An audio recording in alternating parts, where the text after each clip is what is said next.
ইয়ামা B2 এই বাইকটার chain sprocket change করবো আমরা। তো অলরেডি চাক্কাটা খুলে ফেলছি। তো এই বাইকটা চেন লক নাই, যেহেতু আমাদের এটা সিক্স খুলে চেনটা বের করতে হবে, কারণ এই বাইকটা একটু প্যারাই। অন্য বাইকে চেন লক আছে, চেন লকটা খুললেই চেনটা বের হয়ে যায়।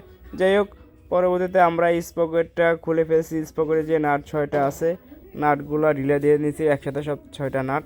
তো আমরা নাটগুলা খুলে ফেলতেছি একটা একটা করে, কারণ এই নাটগুলো খোলার সময় খুব সাবধানে খুলতে হয়, কারণ স্পকের এত পরিমাণ দাঁতগুলো চোখ হয়ে গেছে, হাতে লাগলে হাত কেটে যেতে পারে। এই বাইকটিতে আমরা অরিজিনাল এক সেট চেন স্পকেট সেট লাগাই দিচ্ছি।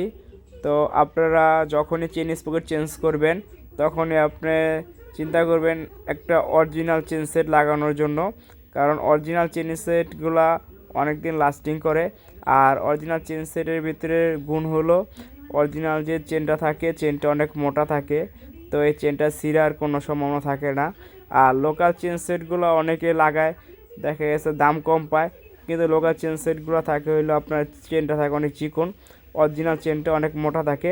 যাই হোক, আপনারা সবসময় চেষ্টা করবেন অরিজিনাল চেন সেটটা লাগানোর জন্য। ভালো থাকবেন, সুস্থ থাকবেন।